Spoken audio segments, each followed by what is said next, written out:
Hey guys, Mr. T here for another video. So, I kind of alluded to this video in a previous video, so if you haven't seen it, I did a top 10 favorite TV shows list.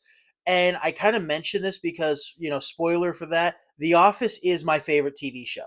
The Office is, to me, the greatest TV show to ever exist in the history of human cinema, and it's not even close. My number two doesn't it's not even in the same universe as The Office. Like I've rewatched this show more times than I care to admit. I went to a trivia night and got every single question right, and I ended up winning. I got a trivia game of The Office for my birthday one year, and I literally knew every question on every single one of the trivia cards. My family refuses to play with me anymore, and like this show is my comfort show. Like no matter how many times I rewatch it, I love it. Never get bored with it.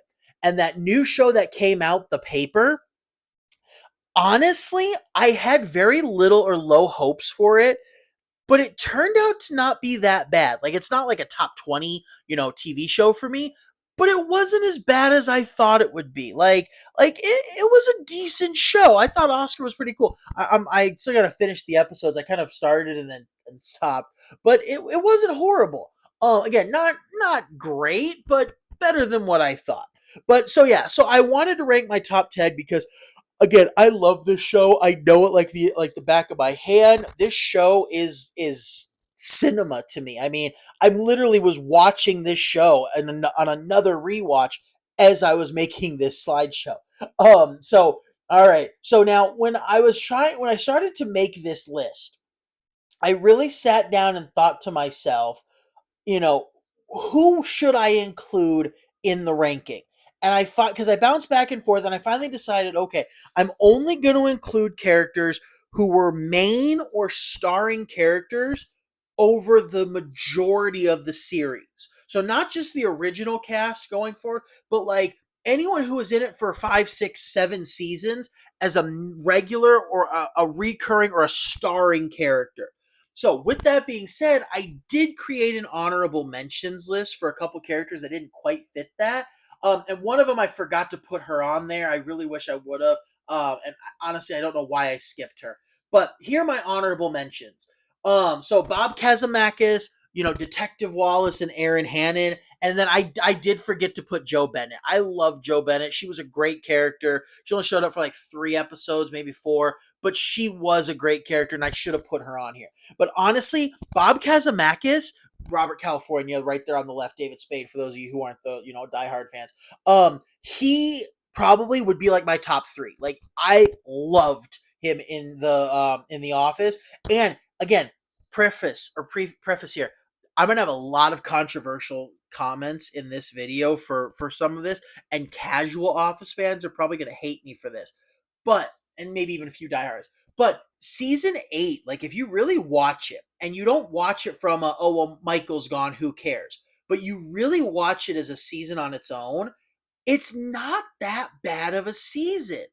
Like, I mean, like I wouldn't even put it bottom three. Now, I probably wouldn't put it top three. I'd put it somewhere in the middle. But I honestly enjoyed season 8. I liked the whole, Saber, Florida, kind of dynamic. And then David Wallace swoops in to save the day by buying Dunder Mifflin and all that. Like, I thought it was a cool season. Again, not amazing, but I think it gets a lot more hate than it should. And then David Wallace was cool. Season 9 was cool, with the whole Wallace coming back and everything. And then Erin Hannon, I liked her because, when Michael Scott Paper Company started, you basically knew watching it for the first time that Ryan, Michael, and Pam, they were eventually going to end up back at Dunder Mifflin. Like you knew that was going to happen. So when Aaron comes in, you're like, okay, there's this side girl who we know is going to get replaced and kicked off the show. She's just here for a couple episodes. No one cares about her. But then when the Michael Scott Paper Company gets bought out and they come back, Pam goes into sales and Erin sticks around and you're like, oh, wow, okay, let's see how she goes. And then she became a pretty cool character. I could have probably put her on my top 10 list. She wouldn't have probably been in my top 10, but I probably could have included her instead of her an honorable mention. But again, I think she really fit the role well. The one thing I hated was what they did with her and Andy's relationship. I wish they would have ended up together. I thought they were a cool and cute couple. I know the background as to why, like I get the premise of it, but I hated it. I wish they would have kept her and Andy together to the end. Okay? All right, so now time to dive into the top 10 list. And I think my number 10, for casual fans, you're going to hate me for this. You're going to want to, you're going to think it's sacrilege. For my diehard fans, you might, like, if you think about it, you might agree with me on this. So my number 10, and you might agree by how low he is Jim Halpert. Okay, so James or Jimothy Halpert. For those of you who think I'm pronouncing that wrong, please leave because you are not a true Office fan. Okay, so Tuna here. A lot of you, especially you more casual fans, are probably sitting here screaming right now, like, what the heck did I do not putting him in like my top 3 or even top 2? Here's the problem though. If you watch The Office and you get rid of your rose-colored glasses of Jim and Pam are meant to be, they're the romantic love interest and we have to like them. If you get rid of that and you really look at Jim, I mean, don't get me wrong, he was very funny. His antics with Dwight and the relationship him and Dwight built over the years, from enemies to playful rivals to to acquaintances to actual friends. I loved it, and I really liked when Dwight got Jim back, especially like the classy Christmas episode. In the end, the real snowball wasn't even a snowball at all; it was fear itself. I loved that. That's the whole reason he made the list. The reason he's so low on the list, and some of you are like, "Oh my god," is because if you really take a step back and get rid of those blinder glasses, Jim's kind of a word I can't say because of YouTube. And his whole thing with Pam in the first 3 seasons, like I know he wasn't well, at least I don't think he was intentionally trying to break them up, but subconsciously he was trying to break up Pam and Roy. Now here's the thing. Again, we get it. Roy and Pam's relationship is horrible. Don't get me wrong. And Roy wasn't the greatest. Like, I'm glad Roy eventually remade himself, got his life together, went into the gravel business, met Laura and all that, and got married and all that. I'm glad for Roy because he really had a wake up call. But Jim was openly and actively flirting with an engaged woman. And on top of that, not only was he doing that, and he was literally pushing his way in to try to get with Pam, and then the teacup or the teapot episode, with the letter, like all of that. But then when he gets with Karen and moves back um from Connecticut, okay, that whole situation, like, I know they kind of push us to hate Karen because Jim and Pam, it's all Jim and Pam, Jim and Pam, Jim and Pam. But if you really look at it, Karen was the victim. And I know that's like sacrilege to say because some of you casual fans are like, no, Jim and Pam, they have to be together. They're meant for each other. They're so, but they could have done it a little bit better. Right? And again, don't get me wrong. I get it from a story perspective why they had to do it that way. But again, we're looking at the characters for who they are. And Jim was kind of, yeah, And another thing I hated about Jim is whenever he wanted to do something or he set his mind on something, others had to do it with him or help him or get out of his way. But when others needed him or just wanted to interact with him, he always had this "oh my god" kind of look. Like he almost went Stanley in some cases. Like it was kind of intense. So yeah, I'll stop with my controversialness on that on Jim, and I'll move on before some of the casual fans really get angry. Now for my number 9, I know some of you, again, I told you, controversial, and I'm going to be throwing some curveballs out there. But my number 9 is mostly because of, I feel sorry for this guy. But I love his character. And I also work in HR technically. And I get it. And that is Toby Flenderson. You know, I love in comedies, in any comedy, when you have that one character that's grounded, like he's like a real person and he's like actual, like legit, and he doesn't give into the crap of like the main characters. I loved how Toby and Michael had that repartee or he had that rat-a-tat. Again, if you're not getting any of these references, please just leave because you're really not a true Office fan. So I like how Toby was the rat to Michael's tat. and all that. And I loved how it was so funny how he was always like, he knew crap was going to hit the fan, but he still tried anyways. And then I love how in some of the later episodes, or the one episode where he's like, well, at least I have to pretend I tried. Like he at least, like, he knew he wasn't going to get his way. He knew he was going to lose, but he at least needed to keep up appearances. And then he went home. And I really like Toby as a character. And it's also funny because Toby's um actor, oh god, what's his name? Phil, I think it is, or Paul Lieberstrom. He wrote a good chunk of the episodes for The Office. Him and Mandy Keeling, Kelly Kapoor's actor, they wrote, the two of them wrote like the majority of the episodes for The Office from the characters. I mean, some of the greatest episodes he wrote. So not only from a character side, but a writer side for the characters. So I just like Toby all around. He's cool. Now my number 8, I kind of stopped liking her a little bit in the later seasons, but I still liked her on this list, and I'll explain why. And that's Phyllis Lappin Vance, technically just Mrs. Vance. The queen of Vance refrigeration. Um, there are a few episodes where she gets a little snooty and mean, and some of it's directed at Pam. So I honestly don't mind, because honestly, Pam's not on this list. I'll just throw that out there. But she can be a little bit on the sassy side. But the thing I like about Phyllis and Bob is, and the reason why Phyllis is number 8, the greatest relationship in this show is Phyllis and Bob. Like, if you really watch the show and you see how much they love each other, like Toby's going away party, Phyllis is doing the whole party and she's getting super stressed out and upset over money, and Bob is like, "Sweetie, if it's just money, here you go." Pulls out a wad of cash and just hands her whatever she needs. He doesn't question it. He doesn't care that it's for some random coworker's going away party. He doesn't care that she's spending a small fortune creating a carnival in their parking lot. He sees his wife truly believed in what she was doing and he wanted to help. And Phyllis is the same way. And that episode where she's like, "Oh, I think Bob's cheating," the second she opens her mouth and says it, she laughs because she knows it's not going to happen. So that's why I like Phyllis and Bob, and why Phyllis is even on this list is because they have the best relationship and they truly love each other. And then the lunch that they had with Pam and Jim, yo, if you know, you know. Now, my number 7, and honestly, in all honesty, I probably should have flipped my number 7 and my number 6. But my number 7 is Oscar Martinez. I think he is funny without even being funny, and I love how he is a counter to Michael.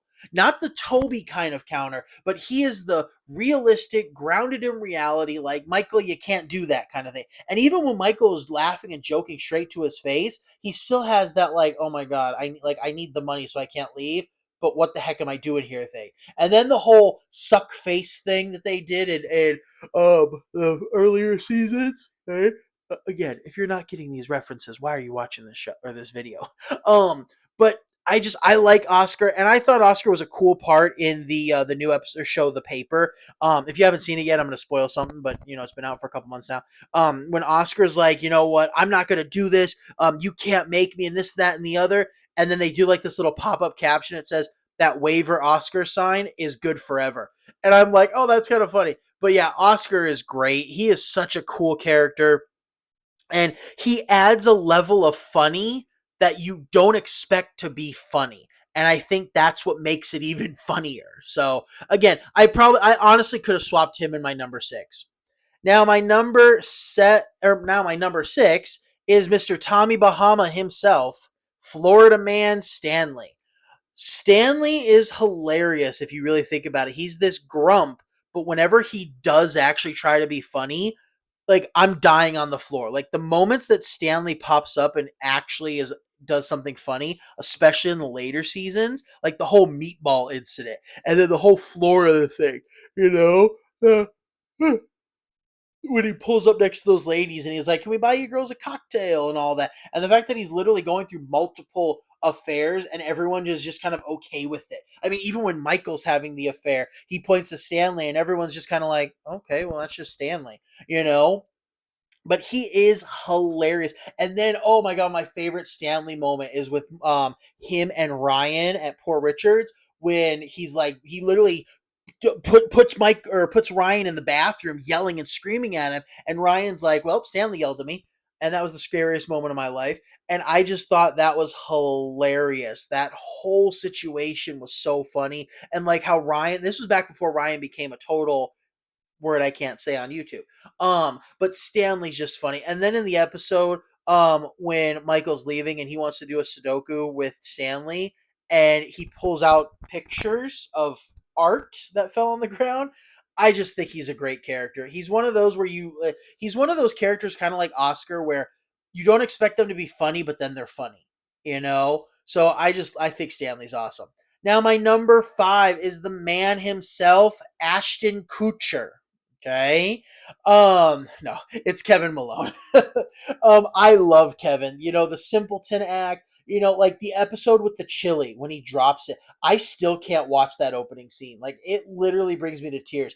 You know, the acting that he did in that scene made me so upset for Kevin that I literally cannot watch that episode. Like I don't, or that opening at least. Like I don't know what it is, but like he acts so good when he spills the chili, and he acts so concerned because it's like you have this guy who is a simpleton, and the few things he gets excited about, you're like, yeah, go Kevin.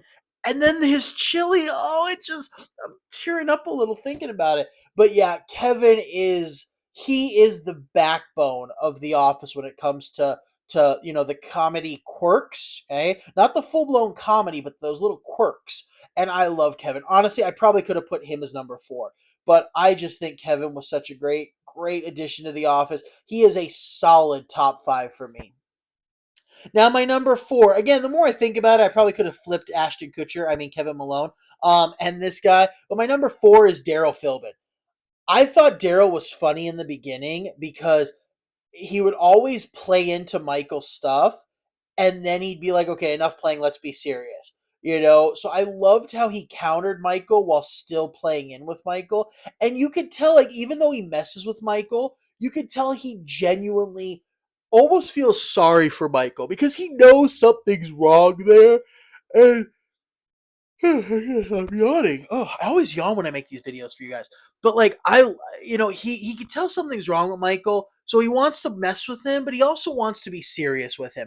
And then in the later seasons, oh my god, especially when he goes to athlete and all that stuff, like Daryl gets funny. Like I know he has some ups and downs, but the thing I like about Daryl is he's this grounded character that wants it his way, but when he starts to be funny, he's kind of like Stanley. He has that grumpy, serious look, and then he's funny and he bursts out.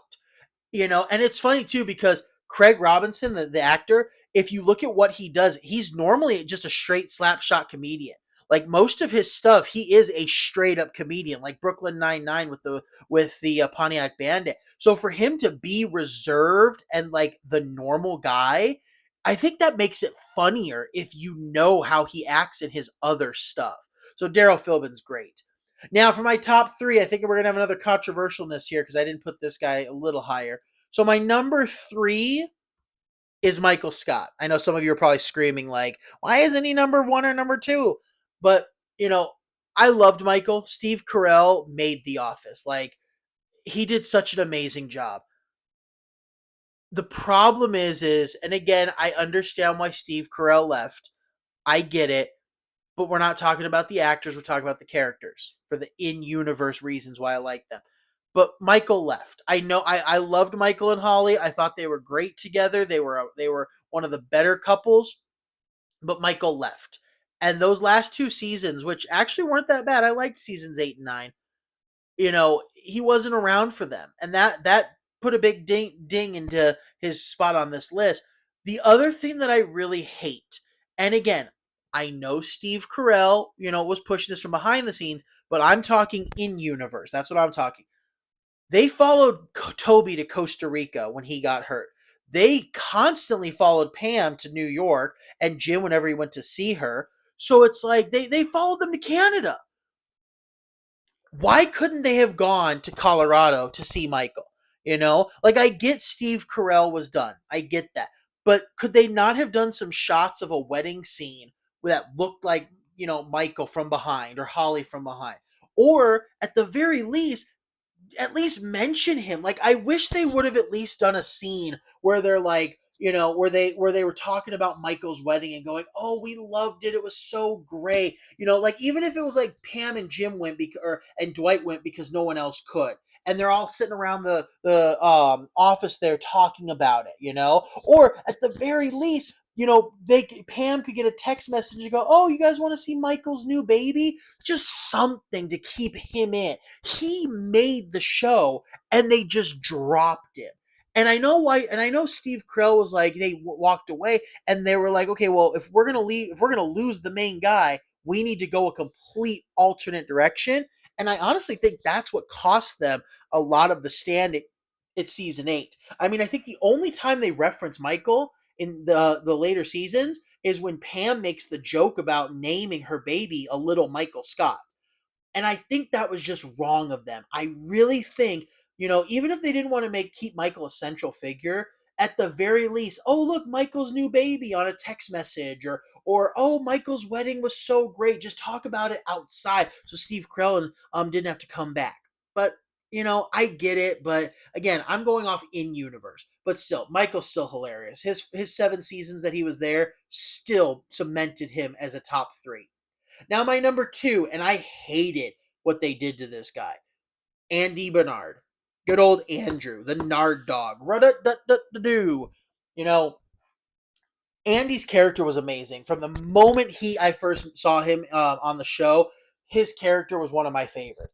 He's funny. I loved his anger management arc. I mean, he is all over the place, and it is hilarious. I know why they made him out to be the bad guy, but I hated it. You have this cool, funny, super innocent, super nice guy that wouldn't hurt a fly after his anger management. And then you turn him into this word I can't say on YouTube. And it just came out of nowhere. And then the whole season 9 thing about him just leaving for 3 months. Like, I get it. I understand the real reason, the real world reason. He had like the hangover that he had to fill and that kind of stuff. But at the very least, it's like, I hate how they turned him into this jerk. And then what they made him do to Aaron, I was like, it sucks, but he's still my second favorite character. He's funny. He's a sweet guy. He's totally innocent for most of the series. Again, I said most, not all. And I just love him. He is so funny. I mean, anytime his character is on screen, he's hilarious. And I just think he was such a great addition. Ed Helms was such a great addition to this show. And then my number 1, this shouldn't be a surprise because most people I meet put him as number 1 or number 2, and that is the backbone of the backbone, Dwight K. Schrute. Good old Kurt Schrute. All right, Schrute Farms. All right, the manager. All right, not the assistant to the manager, the manager. Dwight is the show. I mean, like I know Michael is, but a lot of Michael's funniness comes from Dwight, from bashing on Dwight or Dwight's secondary, and it's so funny because like Dwight has created this persona of Michael being a god almost, and it's like he would do anything for Michael. It was like it's funny because like the way he did it was so hilarious. And then it's like when Michael's telling D'Angelo Vickers about Dwight, he's like, "Well, you better get a taser, or he might wipe your butt for you." It's just I just find it so funny. And the biggest disgrace, the biggest thing that I thought was so bad was I would have loved a spin-off series called The Farm when they brought Dwight's brother and sister back in. I thought that would have been perfect. Show Dwight raising his son with Angela. Show Dwight's, sister and nephew and his brother, the worm farmer. I thought that would have been an amazing concept, and I'm so mad that they didn't do it. But Dwight is amazing. I mean, Bears beat Battlestar Galactica. I know that wasn't Dwight who said it. Don't come at me. But I just think he was such a great character, and he is firmly my number one.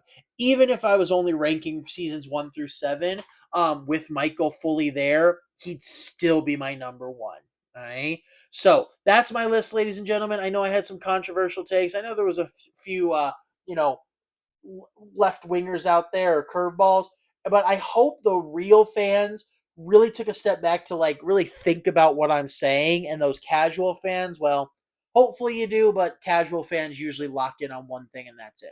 So, as always, stay beautiful, Americans. Stay tuned for some more videos. I got some more Pokemon videos coming, some more non-Pokemon videos.